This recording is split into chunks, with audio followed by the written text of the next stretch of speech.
Here we back are at Sunday River in beautiful leaf season. It can't be better than this. This is a three-dimensional golf course. We're in the mountains, and there's a difference between two-dimensional golf architecture. Most of Florida is two-dimensional, and three-dimensional. It's not just what it looks like, which is very dramatic and scenic, but it's also how the ball reacts.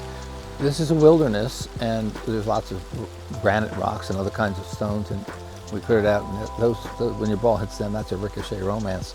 So we decided to use some of the sandy soils and create these large sandy waste carry bunkers, inspired a little bit by Pine Valley and some of the seaside courses where there exist. This is not links and bunkering, it's a wasteland.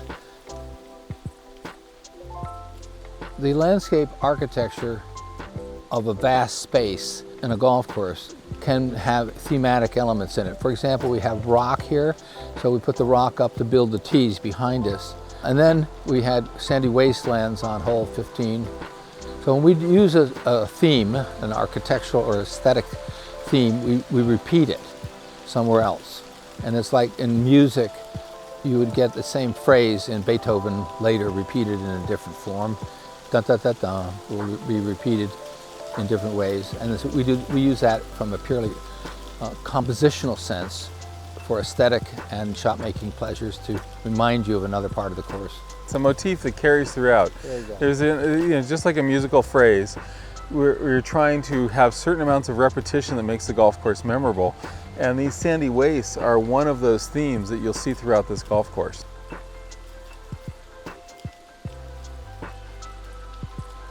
So while we've been talking about the setting and the aesthetic and the difficulty of constructing a golf course in a wilderness, now we're going to talk about the sport itself. People say, well, you're a golf architect. Do you play golf? I said, does a chef eat?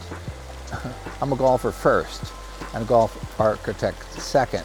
But a golf architect implies constructing things. But really, we're a sports person. And in all sports, there's an element of attack and defense.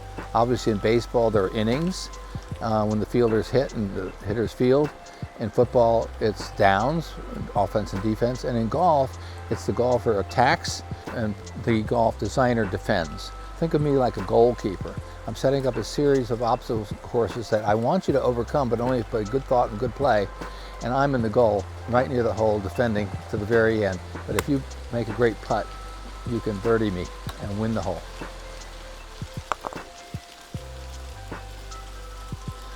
All right, I want to talk about two things. One, the grass.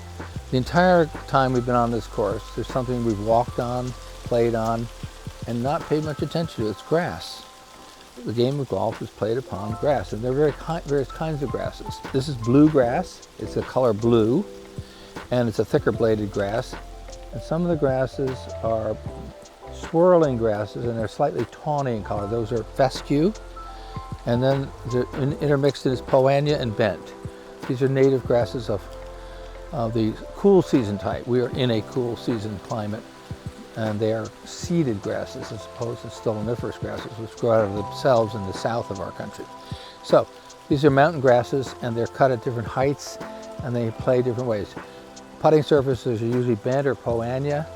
The blue grasses and rye grasses, there's not too much rye here, I don't see any rye, are rough grasses because they're thicker bladed, and the fescues can grow up and be wavy and give that tawny color, and especially in the fall.